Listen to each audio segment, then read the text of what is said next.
Ein herzlich Servus zur Persönlichkeitsentwicklung auf Borisch, heute mit der Überschrift Loslassen. Wenn du fliegen willst, musst du loslassen, was dich runterzieht. Und es gibt so viel, was einem runterziehen kann. Wie zum Beispiel nach einer Trennung oder Scheidung. Ja, das, was man in der Scheidung, in der Trennung erlebt hat mit dem Menschen. Sich das immer wieder vor Augen halten, wie furchtbar das war. Oder wenn man sich mit negativen Menschen umgibt, ja, solche, die wo ständig schlecht drauf sind. Und meistens läuft es ja dann so ab, die sind mit dir eine kurze Zeit beieinander, du bist dann noch unglaublich schlecht drauf und ihnen geht es ein bisschen besser. Oder aber, wenn du zum Beispiel Jobwechsel, du darfst gerne einen Job wechseln, aber du hast Angst, irgendwo so ein bisschen ganz loszulassen, ja. Also du hättest noch gerne einen Fuß hinter dir. Oder du kannst die Beziehung, den Menschen nicht wirklich loslassen, weil du sagst, oh, was kommt da noch und vielleicht wird es ja doch noch, ja. Also da können so viele Sachen sein, die dir runterziehen. Nur was machst du in dem Moment, wo es dir runterzieht? Du setzt einen Fokus, worauf, was du nicht merkst.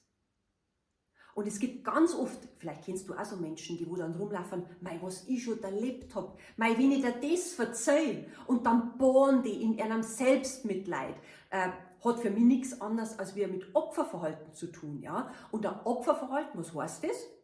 Ich tue mir selber leid, weil ich sage, ich kann ja nichts dafür. Da bin ich ganz anderer Meinung.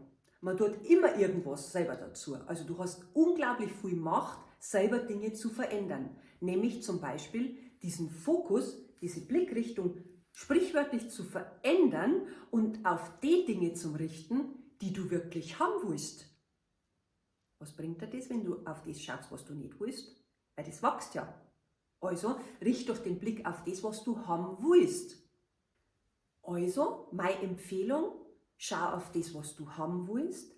Umgib dich vor allen Dingen mit Menschen, die dir gut tun. Also Leute, die positiv eingestellt sind. Ich habe neulich so ein wunderschönes Video gesehen, wo es geheißen hat, umgib dich mit Menschen, deren Augen und Herz aufgeht, wenn du den Raum betrittst.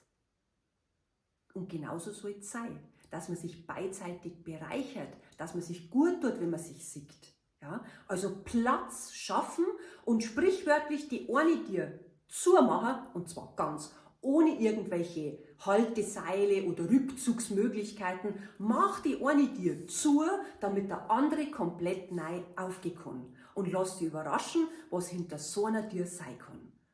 Und denk immer dran, wer will, der kann.